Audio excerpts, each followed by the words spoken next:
Hello friends, आपके YouTube channel maths wizard में आपका स्वागत है। तो आज के इस वीडियो में जो है हम लोग बहुत क्वेश्चन को सॉल्व करेंगे। इसके प्रीवियस वीडियोस में जो थे हम लोग class 10 CBSE NCERT chapter number 1 real number का एक्सरसाइज 1.1 को सॉल्व किए थे और एक्सरसाइज 1.2 के कुछ क्वेश्चन को भी सॉल्व किए थे।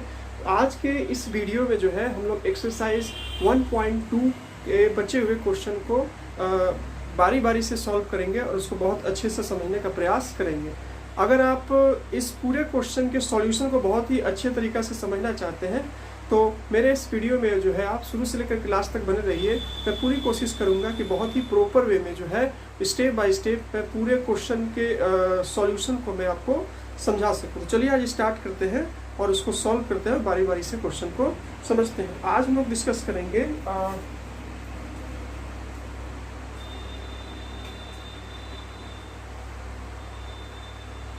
क्लास 10 एनसीईआरटी बुक का एक्सरसाइज 1.2 का क्वेश्चन। ठीक है फ्रेंड्स, तो 3 क्वेश्चन तक हम लोग प्रीवियस वीडियो में डिस्कस कर चुके थे। अभी जो है हम लोग 4 क्वेश्चन से जो है क्या करेंगे, स्टार्ट करेंगे। तो चलिए क्वेश्चन 4 लेते हैं और उसको समझते हैं। यहाँ लिखा हुआ है आपका क्वेश्चन 4 है, वो है आपका कि गिवन द HCF 2 नंबर आपका दिया है 306 और एक आपका दिया है नंबर 657। इसका HCF आपको दिया है 9। तो आपको फाइंड करना है इसका LCM, इसका 306 और 657 का LCM क्या होगा, यही आपको क्या करना है, फाइंड करना है। तो आपने एक फॉर्मूला पढ़ा होगा, क्या पढ़ा है, इसका सॉल्यूशन के लिए आपको एक कॉन्सेप्ट माइंड में रखना होगा। पढ़ा होगा कि द प्रोडक्ट ऑफ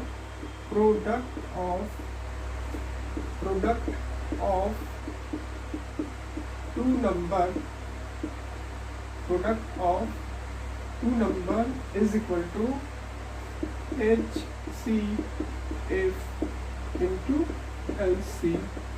मतलब दो आपको नंबर दिया रहेगा और दोनों नंबर को मल्टीप्लाई कीजिएगा और उस दो नंबर का जो LCM दिया रहेगा और उन दोनों नंबर का HCF दिया रहेगा और उन्हीं दो नंबर का जो LCM दिया रहेगा, दोनों को जो मल्टीप्लाई कीजिएगा तो दोनों का मल्टीप्लिकेशन मतलब दोनों का जो प्रोडक्ट है आपको क्या मिलेगा, वो सेम मिलेगा। ये आपका कॉन्सेप्ट है। तो इसी कॉन्सेप्ट के हेल्प से ये आपका क्वेश्चन सॉल्व होगा। तो यहाँ पर आपको दो नंबर आपको क्या क्या दिया हुआ है, एक नंबर आपको दिया हुआ है 306 और दूसरा नंबर आपका दिया है 657। ठीक है, ये आपका दिया है 657 और HCF आपको दिया हुआ है नंबर का 9 और LCM आपको पता नहीं है और वही LCM जो है आपको क्या करना है, फाइंड करना है आपको। ठीक है,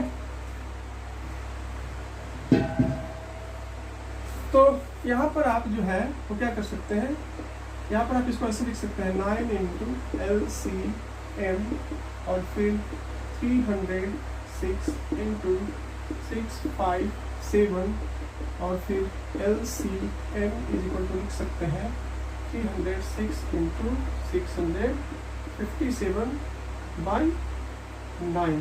ठीक है, आप इसको डिवाइड करके देखिए। 306 जो है आपका 9 से डिविजन है कि नहीं, तो मैं यहाँ देखता हूँ 306 9 3 जा 27, 10 से 7 गया 3, 9 4 जा क्या आ गया आपका 36 आ गया। यानी कि आपका ये 9 से क्या आपका 34 टाइम्स में जो है ये कैंसिल हो जाएगा। यानी कि 34 इंटू 657 आप इन दोनों को मल्टीप्लाई कर दीजिए।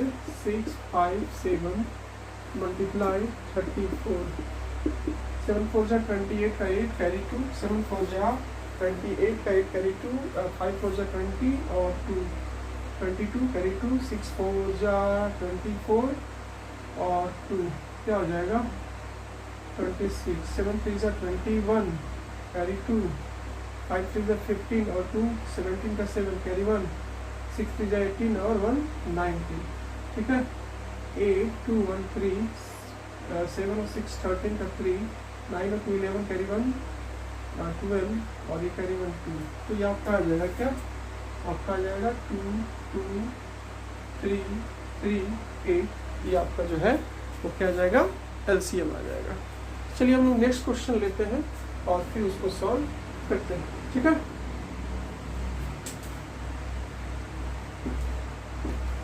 सबसे पहले बोर्ड को मैं साफ कर लेता हूँ।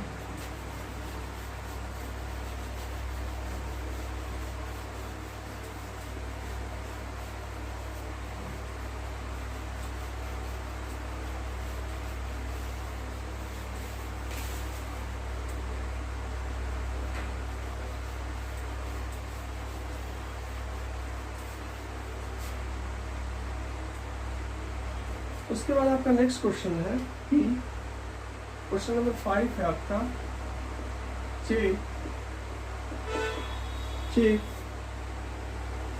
whether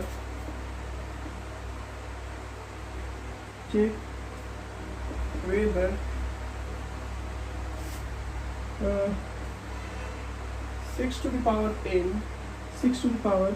n can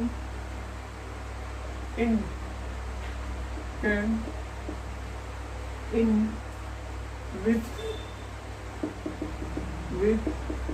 the digit, can end with the digit 0 4 any natural number n।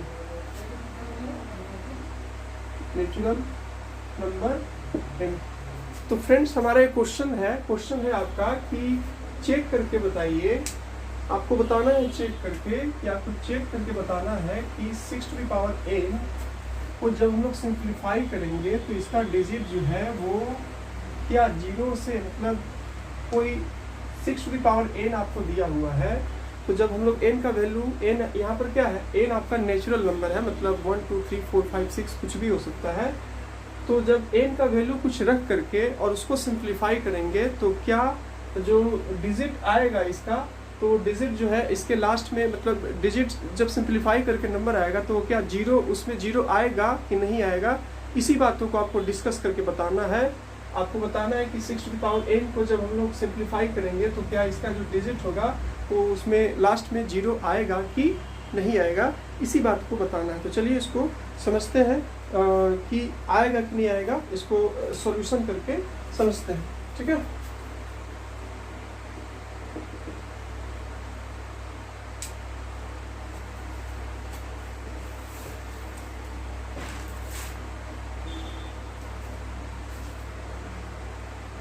तो ये क्या है आपका क्वेश्चन था, तो if any number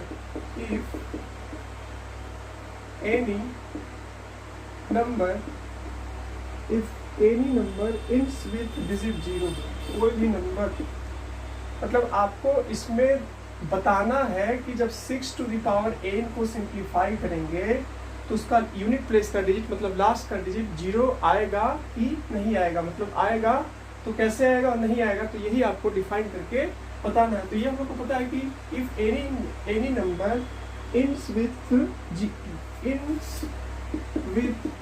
the digit 0, ठीक है। कोई भी नंबर अगर आपका डिजिट 0 से इंड करेगा, कोई भी नंबर आपका डिजिट 0 से अगर आपका जब इंड करेगा तो क्या होगा, क्या होगा, this number is divisible by 10 ठीक है। ये तो हम लोग डिविजिबल रूल में पढ़े ही हैं कि कोई भी नंबर आपका, जैसे कि मान के चलिए 100 है, तो ये आपका 0 से लास्ट किया, तो 0 से लास्ट किया, तो जब आप इसको 10 से डिवाइड कीजिएगा तो डिविजिबल होगा। तो कोई भी नंबर आपका 10 से डिविजिबल तब होगा जब उसके लास्ट में क्या होगा, 0 होगा। तो अगर 6 टू द पावर n अगर आपका 0 से लास्ट करेगा, तो जब हम लोग उसको 10 से डिवाइड करेंगे तो क्या होगा, वो 6 टू द पावर n जब उसको सिंप्लीफाई करेंगे और उसके लास्ट में 0 आएगा, और जब हम लोग उसको 10 से डिवाइड करेंगे तो क्या आएगा, वो आपका डिविजिबल होगा।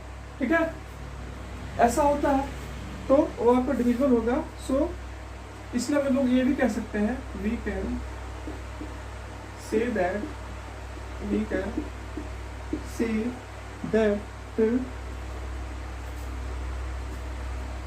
the number ends with digit 0.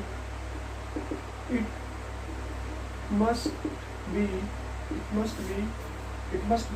divisible also by 2 and 5। अगर वो नंबर आपका 10 से डिविजिबल होगा तो वो नंबर आपका 2 और 5 से डिविजिबल होगा, क्योंकि जब हम लोग 10 का प्राइम फैक्टराइजेशन करते हैं तो क्या आता है, 2 into 5 आता है। जब हम लोग 10 का फैक्टराइजेशन करते हैं तो क्या आता है, 2 into 5 आता है, तो वो आपका नंबर 2 से भी डिविजिबल होगा और 5 से भी डिविजिबल होगा। ठीक है, अब प्राइम फैक्टराइजेशन लेते हैं। प्राइम फैक्टराइजेशन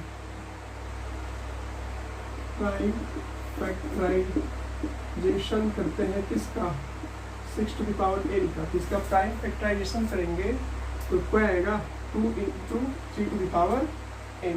ठीक है, ये 6 टू द पावर n का जब हम लोग प्राइम फैक्टराइजेशन करेंगे तो आपका आएगा 2 into 3 to the power n। ठीक है, अब यहाँ पर क्या होता है, since 5 is not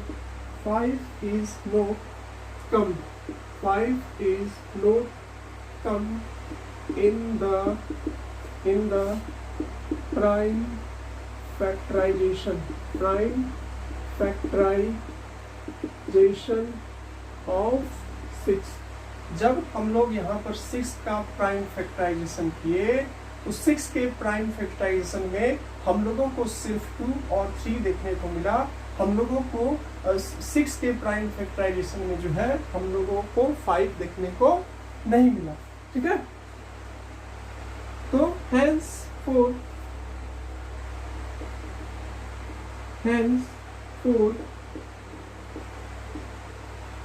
any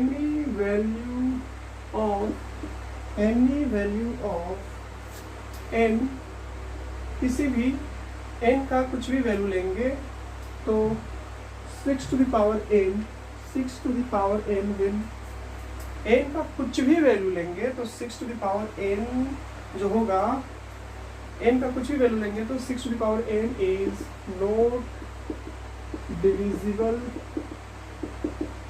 bye 5। n का कुछ भी वैल्यू लेंगे तो आपका 6 टू द पावर n जो है वो कभी भी 5 से डिविजिबल नहीं होगा। ठीक है, ये हो गया आपका।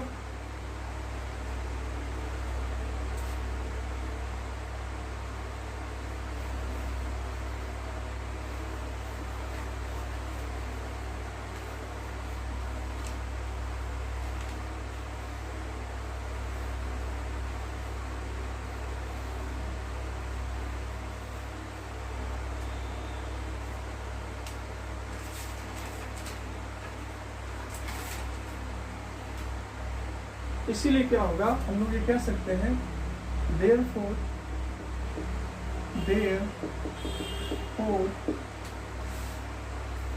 we can say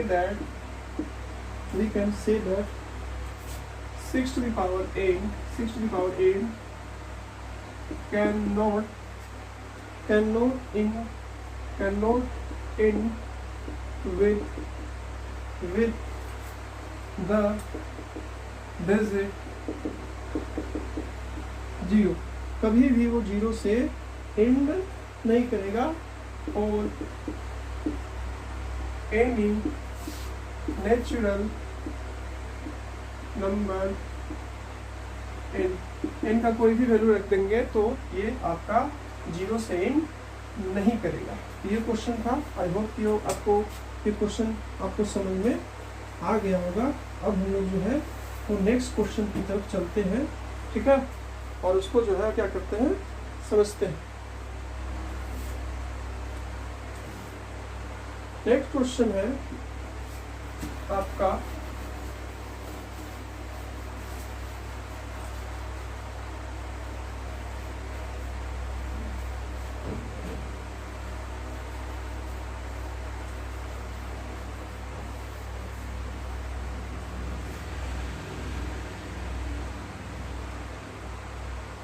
question number 6 है,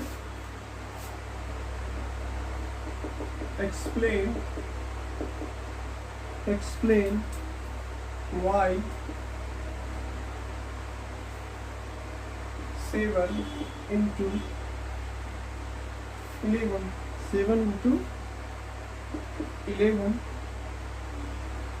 into 30 plus 30 and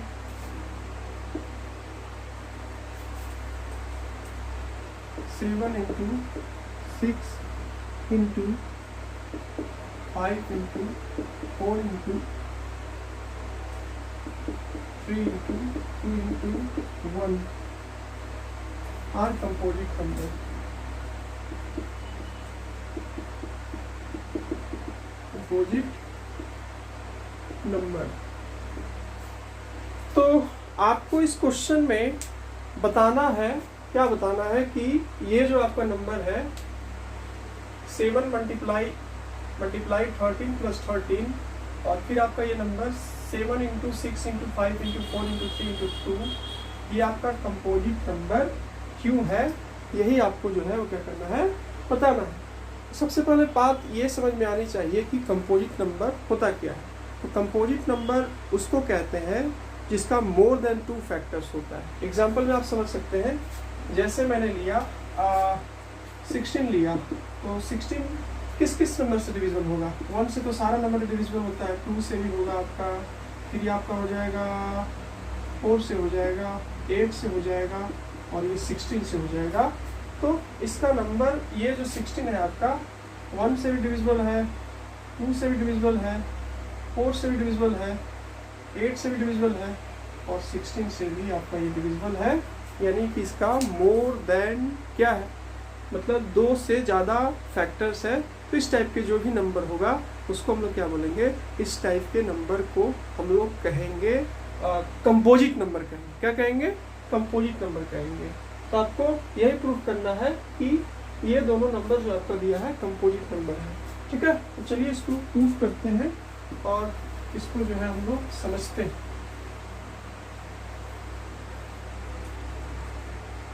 पहला मैं लेता हूँ,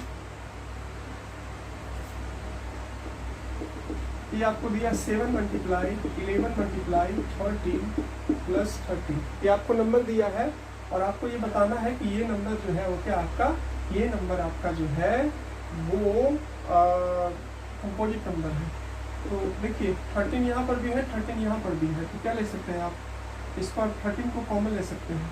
13 को मैंने कॉमन ले लिया तो यहाँ क्या बचा 7 मल्टीप्लाई 11 और यहाँ क्या बचा आपका 1 बचा। फिर 13 लिया तो 7 इंटू 11 करूँगा तो क्या आ जाएगा 77 और प्लस यहाँ पर 8 यानी कि 13 इंटू क्या जाएगा 78, ये हो गया 70। इसको मैं क्या लिख सकता हूँ 13 इंटू इसको 78 को क्या लिख सकता हूँ 13 इंटू 6। तो आप यहाँ पर देख सकते हैं कि जब आप इस नंबर को मल्टीप्लाई कीजिएगा, यहाँ पर आप नंबर को मल्टीप्लाई कीजिएगा या फिर आप इसका देख सकते हैं फैक्टराइजेशन के फॉर्म में, तो इसका देख सकते हैं कि 13 भी इसका फैक्टर हो जाएगा, 6 भी इसका फैक्टर है।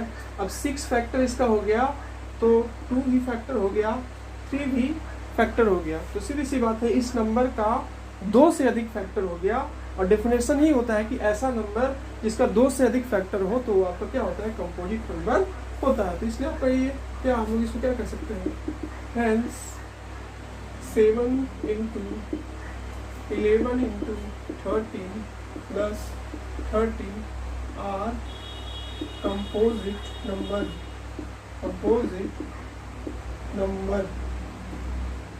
because it have more than 2 factors। इसका 2 से क्या है, अधिक फैक्टर है। ये हो गया, ये वाला बात आपका प्रूफ हो गया, ये क्वेश्चन आपका सॉल्व हो गया। अब ये वाला क्वेश्चन को जो है हम लोग लेते हैं और इसको जो है क्या करते हैं, सॉल्व करते हैं।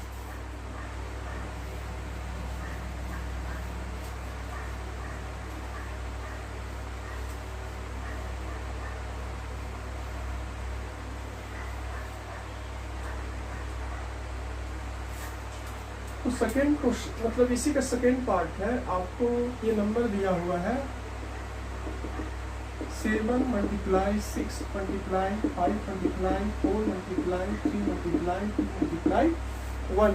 इसको जो है आपको क्या करना है, इसको जो है आपको बताना है कि ये आपका जो नंबर है वो क्या है, ये नंबर आपका कंपोजिट नंबर है। तो जब इस नंबर को हम लोग मल्टीप्लाई करेंगे तो एक नंबर आएगा, और ये खुद ही ये प्राइम फैक्टराइजेशन तो नहीं कहेंगे, मतलब ये प्रोडक्ट के फॉर्म में दिया हुआ। तो आप इस पे आ सकते हैं कि जो भी नंबर मल्टीप्लाई करने के बाद हमको मिलेगा वो नंबर आपका 7 से भी डिविजिबल होगा, 6 से डिविजिबल है तो आपका क्या होगा, 2 से भी डिविजिबल होगा, 3 से भी डिविजिबल होगा, 5 से तो है ही, 4 से है, 3 से है, 2 से है, सबसे आपका डिविजिबल है। तो कहने का मतलब क्या हुआ कि ये नंबर आपका जिसको कि आप प्रोडक्ट के फॉर्म में मतलब इसको मल्टीप्लाई करके एक सिंगल नंबर लीजिएगा तो उसका क्या हो जाएगा, बहुत सारा फैक्टर हो जा रहा है। तो इसका भी क्या हो जाएगा कि given numbers have more than two factors। इसका 2 से अधिक फैक्टर से 2 से अधिक फैक्टर, बहुत सारे फैक्टर है। इसीलिए 7 into 6 into 5 into 4 multiply 3 multiply 2 और मल्टीप्लाई 1, ये क्या है आपका आर इज कंपोजिट नंबर। ये आपका जो है वो क्या हो जाएगा, ये आपका कंपोजिट नंबर हो जाएगा। ठीक है, ये भी आपका हो गया। ठीक है, तो ये प्रूफ हो गया। आई होप कि आपको ये भी क्वेश्चन समझ में आया होगा। नेक्स्ट क्वेश्चन की तरफ चलते हैं और उसको जो है वो समझते हैं कि नेक्स्ट क्वेश्चन में आपको करना क्या है।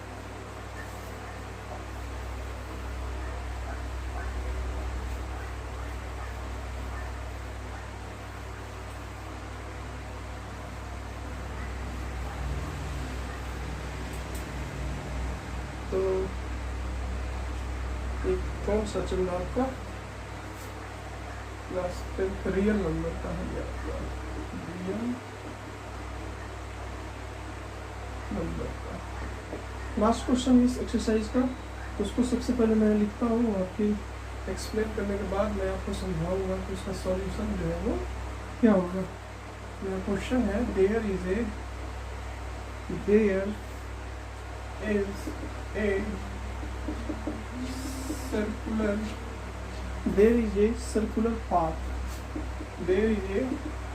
circular path around a spot field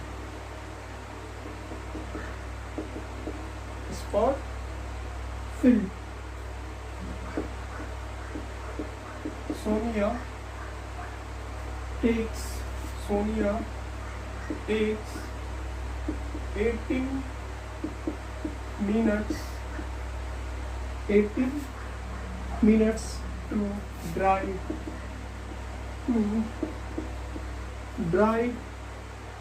one round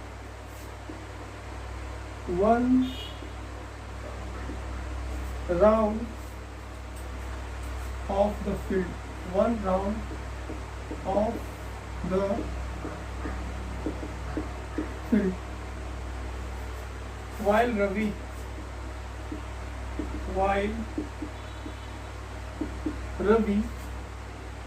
takes 12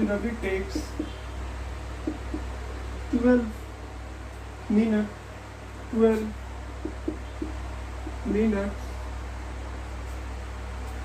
for the same time, for the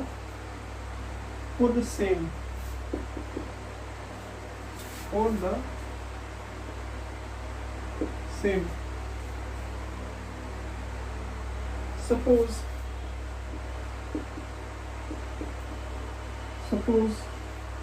they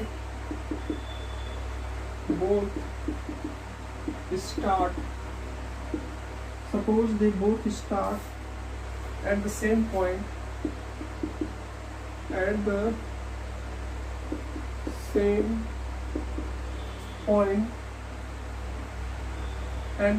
time,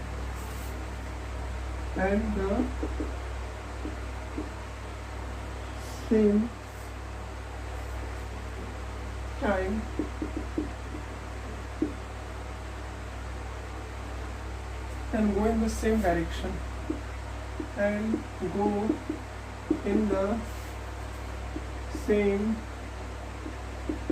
direction, same direction after how many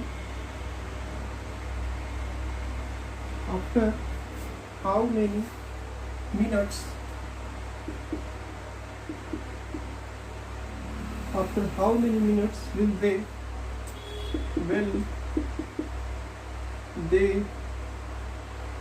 meet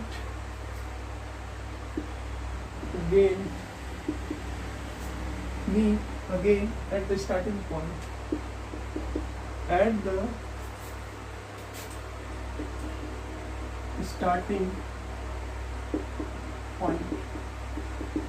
ठीक है।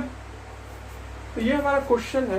क्वेश्चन आप एक बार अच्छे से समझ लीजिए, क्योंकि सॉल्यूशंस तभी आप कर पाइएगा जब आप क्वेश्चन को बहुत ही अच्छे से समझ पाइएगा। यह लिखा हुआ है कि there is a circular path, एक आपका सर्कुलर पाथ है अराउंड ए स्पॉट फील्ड के अराउंड में आपका एक सर्कुलर पाथ है, ठीक है। Sonia takes 18 minutes to drive one round of the field. Sonia जो है वो क्या करती है, सोनिया को एक राउंड लगाने में जो है उसको 18 मिनट्स का टाइम लगता है, और रवि को जो है वो 12 मिनट का टाइम लगता है उसी को क्या करने के लिए। Ravi takes 12 minute for the same, Ravi को जो है वो 12 मिनट का टाइम लगता है उसी सर्कुलर पाथ, मतलब स्पॉट पाथ, ये जो दिया है आपका क्या सर्कुलर पाथ, उसको राउंड लगाने में उसको 12 मिनट का टाइम लगता है। सपोज करिए कि they both start at the same point, दोनों जो है सेम पॉइंट पर क्या करते हैं, स्टार्ट करते हैं, and the same time, same point पर स्टार्ट करते हैं, सेम टाइम पर स्टार्ट करते हैं, और साथ ही साथ वो जो है वो सेम डायरेक्शन में ही जाते हैं, उनका डायरेक्शन भी जो है वो सेम में जाते हैं। तो after how many minutes they will meet again at the starting point, तो जब वो कितने समय के बाद अगेन वो मीट करेंगे स्टार्टिंग पॉइंट पर, सेम मतलब दोनों जो है कब स्टार्टिंग पॉइंट पर जो है वो क्या करेंगे, अगेन मीट करेंगे, ठीक है। तो यहाँ पर क्या लिखा हुआ है, यहाँ पर आपका सॉल्यूशन, तो Sonia take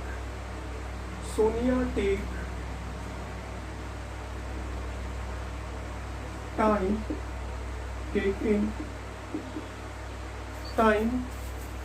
taken by Sonia complete one round कितना टाइम लगता है उसको? 18 मिनट्स का टाइम लगता है। उसके बाद जो है Ravi time taken by Ravi complete one round. एक राउंड करने में उसको कितना टाइम लगता है? तो एक राउंड कंप्लीट करने में जो है उसको लगता है कितना? 12 मिनट्स का टाइम लगता है। ठीक है, अब मैं क्या करता हूँ,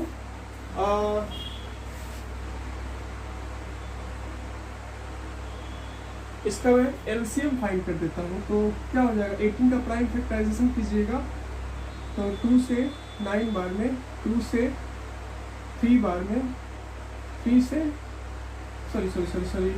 2 से 9 बार में, 3 से 3 बार में, 3 से आपका 1 बार में, और इसी टाइप से 12 का करेंगे तो 2 से 6 बार में, 2 से 3 बार में, और 3 से 1 बार में। और यहाँ पर 18 का मैं करूँगा प्राइम फैक्टराइजेशन तो लिख सकता हूँ 2 × 3 × 3 यानी कि 2 × 3 का स्क्वायर, और 12 का लिख सकता हूँ 2 ×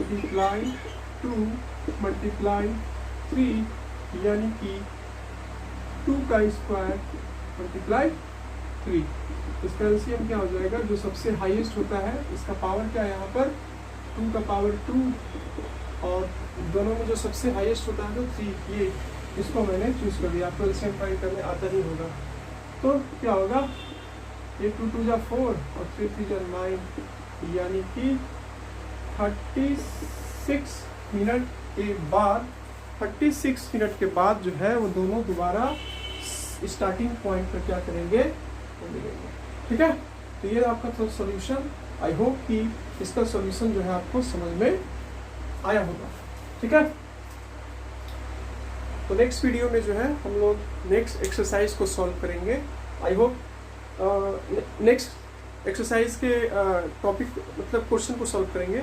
आई होप कि ये वीडियो आपको मतलब सारा क्वेश्चन आपको समझ में आया होगा। फिर भी अगर आपको समझ में नहीं आया होगा तो आप जो है वो कुछ डाउट रह गया हो तो कमेंट बॉक्स में डाउट लिख सकते हैं। और अगर आपको ये वीडियो पसंद आया तो वीडियो को लाइक कर सकते हैं। और अगर आपको ये चैनल से कुछ भी सपोर्ट मिल रहा है, हेल्प मिल रहा है, तो आप चैनल को सब्सक्राइब भी कर सकते हैं। तो मिलेंगे नेक्स्ट वीडियो में और हम लोग डिस्कस करेंगे नेक्स्ट एक्सरसाइज को और उससे क्वेश्चन को। तब तक के लिए दीजिए मुझे इजाज़त। जय हिंद, जय भारत।